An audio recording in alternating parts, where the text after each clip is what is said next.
नमस्कार दोस्तों, cast classes की ज्योग्राफी सीरीज में मैं चंद्रास एक बार फिर से आपका हार्दिक स्वागत करता हूं।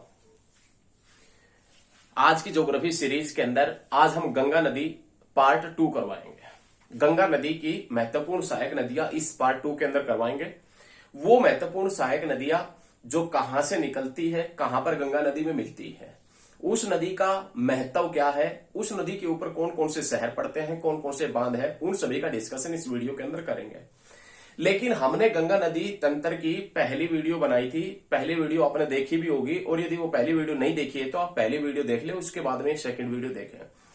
पहली वीडियो के अंदर हमने बताया था कि गंगा नदी कहां से निकलती है, उसके बाद में किस नाम से जानी जाती है, उसके बाद में गंगा नाम कहां से पड़ता है, भागीरथी इसका नाम कब होता है, कौन कौन सी इसकी सहायक नदियां थी, और अलकनंदा कैसे बनी, और अलकनंदा और भागीरथी नदी का संगम कब हुआ, कहां हुआ। और ये याद रखिएगा, अलकनंदा और भागीरथी के संगम के बाद ये नदी किस नाम से जानी गई थी। ये हम करवा चुके हैं गंगा नदी तंत्र की फर्स्ट वीडियो के अंदर। लेकिन उस तक गंगा नदी कैसे बनती है, कब कहां से बनती है, वहां तक हम फिर से एक बार रिवाइज करवाने जा रहे हैं, फिर से एक बार बताएंगे, उसके बाद में हम आगे बढ़ेंगे। देखें, हमने बताया था आपसे, देखिए हम ये पहली बार मैप में बता चुके भारत के मैप के अंदर। अब हम बोर्ड के ऊपर इसका डिस्कशन करेंगे। अब हम उत्तराखंड पढ़ चुके हैं, आज हम लोग डिस्कशन करेंगे वो उत्तर प्रदेश के अंदर गंगा नदी में कौन कौन सी सहायक नदियां मिलती है, उसका डिस्कशन करेंगे।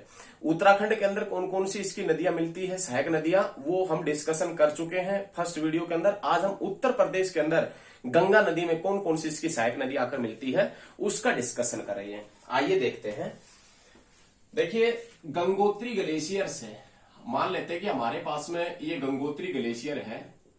इस गंगोत्री ग्लेशियर से एक नदी निकली थी जिसका नाम जाह्नवी था। जाह्नवी आगे बढ़ी, स्थान आया था गोमुख आया था। गोमुख के बाद में इसका नाम क्या पड़ा था, भागीरथी पड़ा था। और ये भागीरथी आगे आई थी तो एक स्थान आया था जिसका नाम क्या था, देवप्रयाग था। देखिए, ये हम पहले बता चुके हैं कि गोमुख और जाह्नवी वगैरह इसका नाम था। ये पार्ट फर्स्ट के अंदर बता दिया है, आपने नहीं देखा है तो पार्ट फर्स्ट अवश्य देखें। उसके बाद में इसी के साइड में एक ग्लेशियर पड़ता है जिसका नाम है सतोपंथ ग्लेशियर, और इसी के साइड में ग्लेशियर पड़ता है जिसका नाम है मिलाम ग्लेशियर। दो ग्लेशियर पड़ते हैं, एक ग्लेशियर जिसका नाम है सतोपंथ और दूसरा ग्लेशियर मिलाम ग्लेशियर। इस सतोपंथ ग्लेशियर से एक जलधारा निकली थी जिसका नाम क्या था, विष्णु गंगा जिसका नाम था। और मिलाम ग्लेशियर से एक जलधारा निकली थी जिसका नाम क्या था, तो आप याद रखिएगा, धौली गंगा। एक मिलाम ग्लेशियर से धौली गंगा और सतोपंथ ग्लेशियर से विष्णु गंगा। ये दोनों कहां पर मिली थी, विष्णु प्रयाग के अंदर। और विष्णु प्रयाग के बाद में जो जलधारा आगे बढ़ी थी, उस जलधारा का नाम क्या था, तो आप याद रखिएगा, अलकनंदा। अलकनंदा। इस अलकनंदा के अंदर कौन कौन सी सहायक नदियां आकर मिलती है, ये हमने गंगा नदी पार्ट फर्स्ट के अंदर बताया है, वो पार्ट फर्स्ट देख लेना। उसके बाद में ये नदी कौन सी है, भागीरथी नदी, भागीरथी है। और ये कौन सी, अलकनंदा। और अलकनंदा और भागीरथी नदी का जो संगम है वो देवप्रयाग के अंदर है, उत्तराखंड के अंदर। लेकिन देवप्रयाग उत्तराखंड के बाद में जो जलधारा आगे बढ़ती है, जो जलधारा आगे बढ़ती है, उस जलधारा को किस नाम से जाना जाता है, गंगा के नाम से। किस नाम से जाना जाता है, मां गंगा के नाम से जाना जाता है, याद रखिएगा। देव गंगा का नाम गंगा कब पड़ता है, तो आपने ये याद रखना है, देवप्रयाग। और कौन कौन सी नदियों के संगम के बाद में अलकनंदा और भागीरथी नदी का जब संगम होता है, उसके बाद में जब संयुक्त जलधारा आगे बढ़ती है, वो जलधारा गंगा के नाम से जानी जाती है। ये क्वेश्चन बहुत अच्छा है, आपके माइंड में आया होगा। ये सभी क्वेश्चन हम करवा चुके हैं। आज का जो हमारा क्वेश्चन इससे आगे, उसका डिस्कशन करते हैं। देखिए, जब गंगा नदी आगे बढ़ती है, गंगा नदी आगे बढ़ी तो एक स्थान आता है कन्नौज। देखिए, सबसे पहले तो आता है ऋषिकेश वगैरह, ऋषिकेश, हरिद्वार, बिजनौर, फर्रुखाबाद, नरोरा। उसके बाद में नाम आता है कन्नौज का। गंगा नदी के ऊपर कौन कौन से शहर पड़ते हैं, पिछली वीडियो के अंदर बताया है। पिछली वीडियो देख लीजिए, गंगा नदी के ऊपर किनारे स्थित शहर हैं, वो बता चुके हैं। आज हम गंगा की सहायक नदियों का जिक्र करेंगे ओनली। और कौन से स्टेट की सहायक नदियों का जिक्र करेंगे, वो सहायक नदियां जो उत्तर प्रदेश के अंदर गंगा नदी में मिलती है, उसका डिस्कशन करेंगे। देखिए, एक शहर पड़ता है कन्नौज। इस कन्नौज के अंदर गंगा नदी के अंदर एक नदी आकर मिलती है, और उस नदी का नाम क्या है, तो आपने याद रखना है, रामगंगा। भाई, गंगा और रामगंगा का संगम है। गंगा ये गंगा, और इधर से आ रही है रामगंगा। गंगा और रामगंगा का संगम कहां पर है, तो आपने याद रखना कन्नौज, और कन्नौज कहां पर पड़ता है, उत्तर प्रदेश के अंदर। कानपुर भी कहां पर पड़ता है, उत्तर प्रदेश में। कन्नौज भी कहां पर पड़ता है, उत्तर प्रदेश में। अब क्वेश्चन ये बनता है कि गंगा नदी निकलती कहां से है, तो गंगा नदी उत्तराखंड के अंदर, देखिए समझने की कोशिश कीजिए और साथ के साथ में नोट कीजिएगा। गंगा नदी उत्तराखंड के अंदर गढ़वाल हिमालय में स्थित कुमायूं हिमालय से निकलती है। याद रखिएगा, ये जो रामगंगा नदी, सॉरी गंगा नहीं रामगंगा, गंगा नहीं आएगा, रामगंगा नदी है। ये नदी निकलती कहां से है, तो रामगंगा नदी उत्तराखंड के गढ़वाल जिले में स्थित कुमायूं हिमालय से निकलती है। कुमायूं हिमालय में कौन से स्थान के पास से निकलती है, तो आपने याद रखना नैनीताल के पास से। कहां से निकलती है, नैनीताल के पास से ये रामगंगा नदी निकलती है। रामगंगा नदी जब आगे बढ़ती है तो इसके रास्ते के अंदर एक पार्क पड़ता है जिसका नाम है जिम कॉर्बेट नेशनल पार्क, ये पड़ता है भाई, और ये एसएससी का फेवरेट क्वेश्चन है। जिम कॉर्बेट नेशनल पार्क कौन सी नदी के ऊपर पड़ता है, जिम कॉर्बेट नेशनल पार्क कौन सी नदी के ऊपर पड़ता है, तो आप क्या बताएंगे, रामगंगा नदी के ऊपर। कहां पर पड़ता है, उत्तराखंड में। काफी पुराना नेशनल पार्क है, भारत का सबसे पुराना नेशनल पार्क है जिम कॉर्बेट नेशनल पार्क। याद रखिएगा उत्तराखंड के अंदर। सिंपल भी क्वेश्चन पूछ लेता है।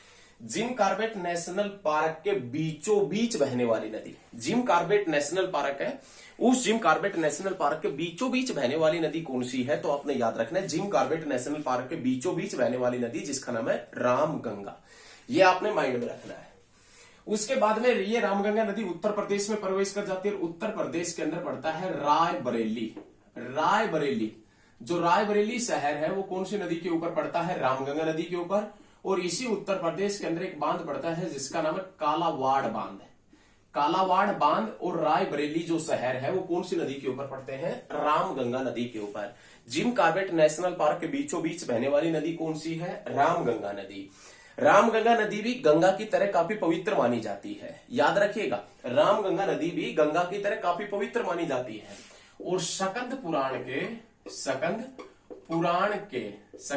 के मानखंड में, सकंद पुराण के मानखंड में इस नदी को किस नाम से जानते हैं, तो आपने याद रखना है रथवाहिनी के नाम से। सकंद पुराण के मानखंड में किस नदी को रथवाहिनी के नाम से जाना जाता है, सकंद पुराण के मानखंड में किस नदी को रथवाहिनी के नाम से जाना जाता है, तो आपने याद रखना है रामगंगा नदी को किस नाम से जाना जाता है, रथवाहिनी के नाम से। ये क्वेश्चन बहुत अच्छा है, आपने याद रखना। उत्तराखंड और उत्तर प्रदेश में बहती है, और सकंद पुराण के मानखंड में रथवाहिनी के नाम से किसे जाना जाता है, तो याद रखिएगा रामगंगा नदी को। और रामगंगा प्लस गंगा, रामगंगा और गंगा का संगम कहां पर है, कन्नौज, और कन्नौज कहां पर है, उत्तर प्रदेश में। उत्तर प्रदेश की राजधानी क्या है, लखनऊ, और लखनऊ जिसे नवाबों की नगरी के नाम से जानते हैं। आइए देखते हैं। उसके बाद में गंगा नदी, रामगंगा नदी का जल प्राप्त करके आगे बढ़ी। जब गंगा नदी आगे बढ़ती है तो इस गंगा नदी के ऊपर एक शहर पड़ता है, थोड़ा सा और आगे बढ़ा लेते हैं। एक शहर पड़ता है जिसका नाम है इलाहाबाद। इलाहाबाद, जिसका वर्तमान में इलाहाबाद को किस नाम से जानते हैं, तो आप याद रखिएगा प्रयागराज के नाम से। इलाहाबाद एक शहर पड़ता है, और इस इलाहाबाद के अंदर एक नदी आकर मिलती है जिसका नाम क्या है, तो आपने याद रखना है जिसका नाम क्या है, यमुना नदी। देखिए हमारे पास में ऐसा मान लेते कि अपने पास में एक ये ग्लेशियर है जिसका नाम है यमुनोत्री ग्लेशियर। इस ग्लेशियर से एक नदी निकली जिसका नाम क्या था, तो आपने याद रखना है यमुना नदी। बताएंगे, कोई दिक्कत वाली बात नहीं है। गंगा और यमुना का जो संगम है, गंगा और यमुना का जो संगम है वो इलाहाबाद प्रयागराज के अंदर होता है। गंगा और यमुना का जो संगम है वो इलाहाबाद प्रयागराज के अंदर होता है। वैसे 3 नदियों का संगम बताया गया है, गंगा, यमुना और सरस्वती का संगम बताया गया है इलाहाबाद प्रयागराज के अंदर। सभी क्वेश्चन समझ में आ रहे हैं ना। अब हम हेडिंग डालेंगे यमुना नदी का, कि यमुना नदी कहां से निकलती है। तो आपने याद रखना यमुना नदी, हेडिंग डाल लीजिए यमुना नदी, और उसके बाद में लिखिएगा यमुना नदी उत्तराखंड के अंदर स्थित यमुनोत्री ग्लेशियर से निकलती है। उत्तराखंड के अंदर स्थित कौन से ग्लेशियर से निकलती है, यमुनोत्री ग्लेशियर से। यमुनोत्री ग्लेशियर के कौन से पहाड़ से निकलती है, तो आप याद रखिएगा बंदरपूंछ पहाड़ से। कौन से पहाड़ से निकलती है, यमुनोत्री ग्लेशियर के बंदरपूंछ पहाड़ से निकलती है। उसके बाद में ये उत्तराखंड में आगे बढ़ती है। उत्तराखंड में जब आगे बढ़ती है तो हरियाणा में, हरियाणा से दिल्ली में, फिर हरियाणा में, फिर से उत्तर प्रदेश में, उत्तर प्रदेश में इलाहाबाद के अंदर, ये किस में मिल जाती है, गंगा के अंदर। यमुना नदी के ऊपर कौन कौन से शहर स्थित है, यमुना नदी के ऊपर कौन कौन से शहर स्थित है। तो देखें यमुना नदी के ऊपर कौन कौन से शहर स्थित है। तो यमुना नदी के ऊपर जो शहर स्थित है उसमें सबसे पहले जो नाम आता है वो किसका नाम आता है, पोंटा साहिब। पोंटा साहिब, पोंटा साहिब पड़ता है कहां पर, हिमाचल प्रदेश के अंदर। ये याद रखिएगा, हिमाचल प्रदेश से कुछ पार्ट से ही गुजरती है, तो पोंटा साहिब हिमाचल प्रदेश के अंदर। उसके बाद देखें, उसके बाद में हरियाणा का पड़ता है यमुनानगर, यमुनानगर। उसके बाद में देश की राजधानी पड़ती है दिल्ली।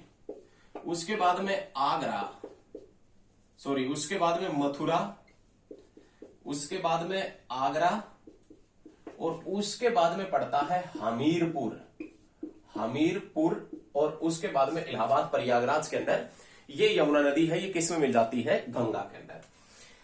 पोंटा साहिब हिमाचल प्रदेश, यमुनानगर दिल्ली, मथुरा, आगरा और हमीरपुर है, ये कौन सी नदी के ऊपर पड़ते हैं, यमुना नदी। इस यमुना नदी की प्रमुख सहायक नदियां कौन सी है, यमुना नदी की प्रमुख सहायक नदियां। वैसे यमुना नदी का एक पॉइंट और बता दें, गंगा की सबसे लंबी सहायक नदी, गंगा की सबसे लंबी सहायक नदी कौन सी है, यमुना नदी। और इस यमुना नदी की जो लंबाई है वो कितना है, 1376 किलोमीटर। ये आपने नोट करना है भाई, ये आपने लिखना है, बहुत अच्छा इंपॉर्टेंट क्वेश्चन है कि यमुना नदी की जो लंबाई है वो कितना है, 1376 किलोमीटर। ये गंगा की सबसे लंबी सहायक नदी है। अब यमुना की जो सबसे लंबी सहायक नदियां हैं या यमुना की प्रमुख सहायक नदियां हैं, उसमें किसका नाम आता है, तो जो ट्रिब्यूटरी है, यमुना की जो ट्रिब्यूटरी है उसमें नाम आता है किसका, तो आपने याद रखना है चंबल का। उसके बाद में किसका, केन का। उसके बाद में किसका, बेतवा का। उसके बाद में किसका, हिंडन का।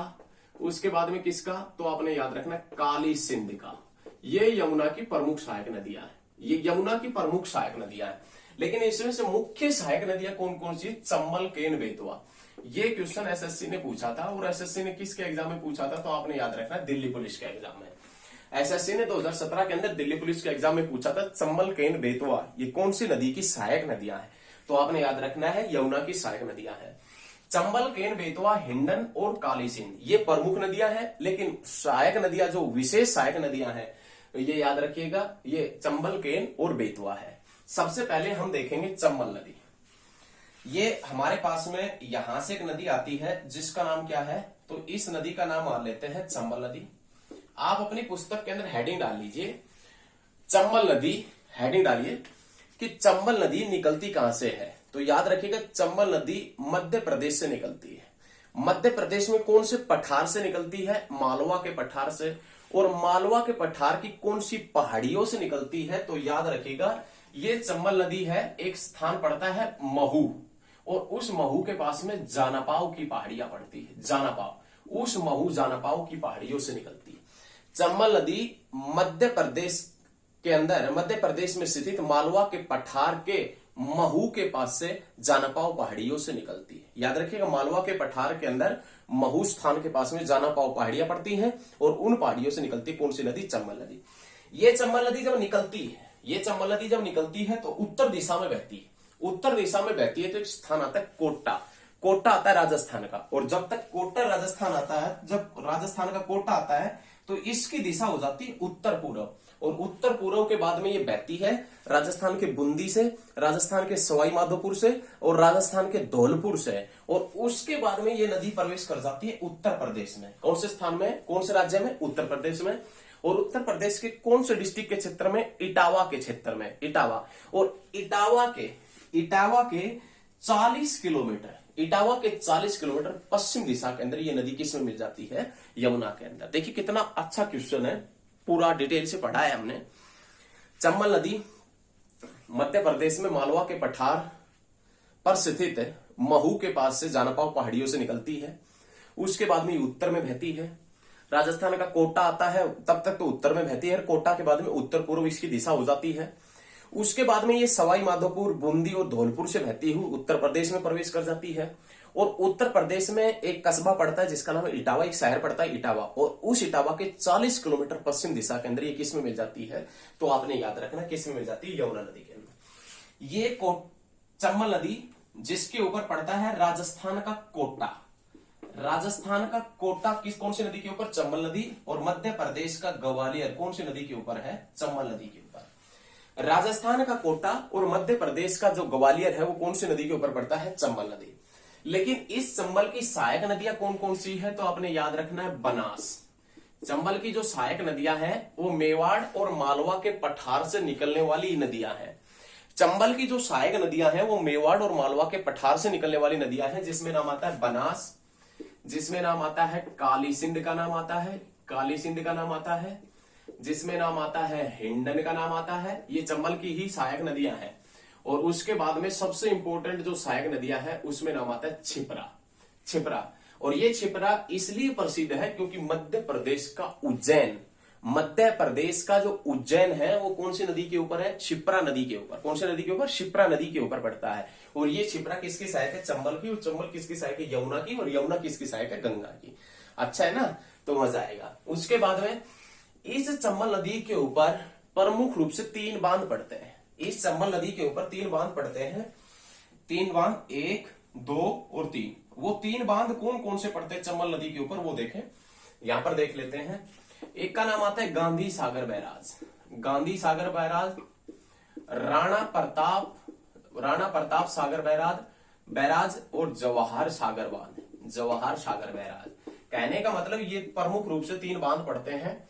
गांधी सागर बांध, राणा प्रताप सागर बांध और जवाहर सागर बांध, ये कौन सी नदी के ऊपर है? चंबल नदी के ऊपर पड़ते हैं। ये क्वेश्चन बहुत ज्यादा इंपॉर्टेंट है और ये क्वेश्चन आप साथ के साथ में नोट कीजिएगा, बहुत अच्छे।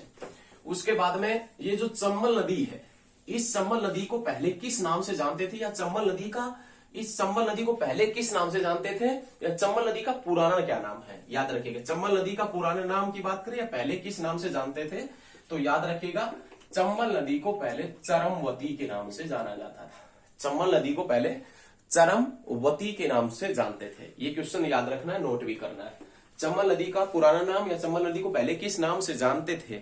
चरमवती के नाम से। उसके बाद देखें, दूसरी इसकी एक सहायक नदी है जिसका नाम है केन नदी।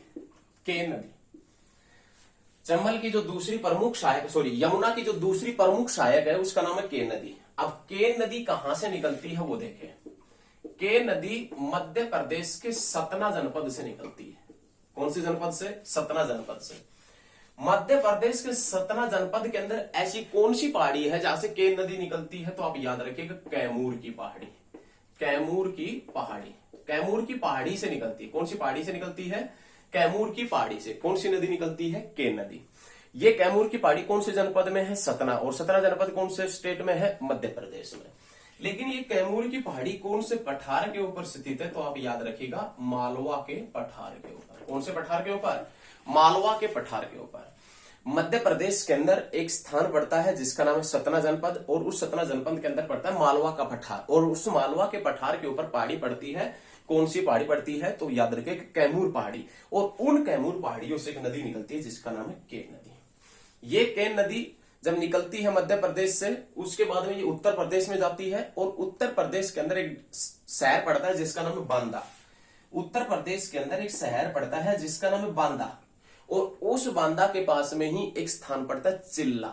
बांदा के पास में एक स्थान पड़ता है, कौन सा? चिल्ला। और उस चिल्ला के पास से ये केन नदी किस में मिल जाती है? यमुना के अंदर मिल जाती है। आपने याद रखना है। इस केन नदी को पहले किस नाम से जानते थे? तो आपने याद रखना है, या सॉरी केन नदी को किस नाम से भी जाना जाता है? तो याद रखिएगा केन नदी को कियाना के नाम से भी जाना जाता है। केन नदी को किस नाम से भी जानते हैं? कियाना के नाम से भी जानते हैं। और केन नदी का पुराना क्या नाम था? तो आपने याद रखना है कर्णवती। केन नदी को किस नाम से जानते हैं? कियाना के नाम से भी जानते हैं। और केन नदी का पुराना नाम क्या है?